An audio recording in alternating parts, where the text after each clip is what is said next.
তো দেখো আমাদের এখন সোফা সেটটা অর্ডার দেওয়া হয়েছিল, তো যেটা আজকে ডেলিভার করছে ওরা, তো দুটো এসে পৌঁছেছে দেখো।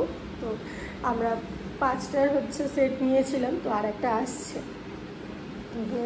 নিচে থেকে ওরা নামাচ্ছে।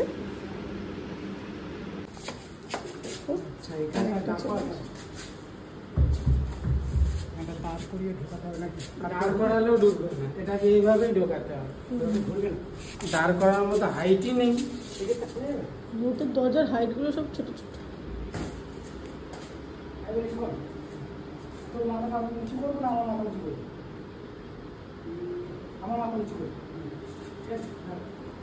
এই দরজাটা খোলা হলে ঢুকে যেত, খুলতো গিয়ে এইভাবে চলে আসে। হবে হবে তাহলে খোলা যাবে। হ্যাঁ তাহলে খুল, নাহলে অসম্ভব। চলে এসেছে এই যে আরেকটা। বাপরে, তো পুরো জায়গা নিয়ে নিচ্ছে ভাই। ওখানে দোকানে তো দেখে এত বড় মনে হচ্ছিল না। দোকান তো অনেক বড় দোকান না। হ্যাঁ, এখানে এখন ভাইও চলে এসছে ওদের সাথে কাজ করতে। ওদের ঠিক আগে ওই করবো, কি অবস্থা।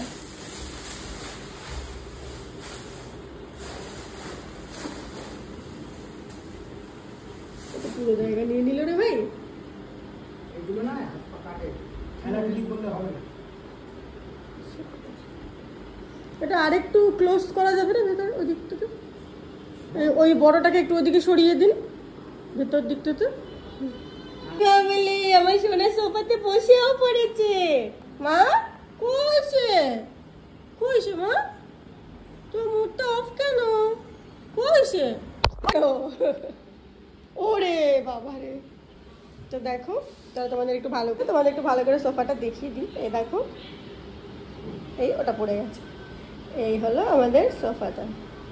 দেখো বিশাল বড় জায়গা নিয়ে নিয়েছে এটা। কত বড় সোফা, দোকানে না দেখে এত বড় মনে হচ্ছিল না, এখন বুঝতে পারছি যে এটা কত বড়।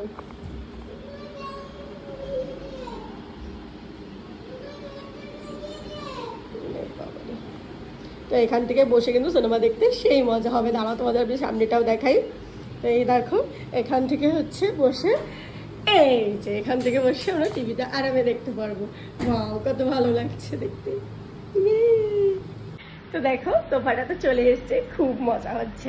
কারণ এখানে বসে রিকের অনেক দিনের শখ ছিল যে ও এরকম নিজের একদম বাড়ির মধ্যে সোফা ভালো করে সেট করে তারপরে সামনে বড় করে টিভি লাগিয়ে ও আরামে বসে একদম রাজার মতন বসে সিনেমা দেখবে। কারণ ও সিনেমা দেখতে ভীষণ ভালোবাসে, তাই ওর শখ ছিল যে নিজের বাড়িতে একদম বড় করে সোফা সেট রেখে তারপরে বড় টিভির মধ্যেও সুন্দর করে সিনেমা দেখবো। আমাকে আগেই বলে ফেলেছে যে এখনই আমরা কিন্তু ভালো করে বসে সিনেমা দেখবো, আমরা সবাই 3জনে 4জনে মিলে বসে সিনেমা দেখবো। তো বোঝো, এখনো গেছে ওনাদেরকে ছাড়তে, তো এবার আসবে, তারপরে এসেই শুরু করে দেবে সিনেমা দেখা। তো বেশ মজাই লাগছে, একটা বিশাল একটা আনন্দ ভালো একটা আনন্দ হচ্ছে। যাই হোক, তো চলো টাটা।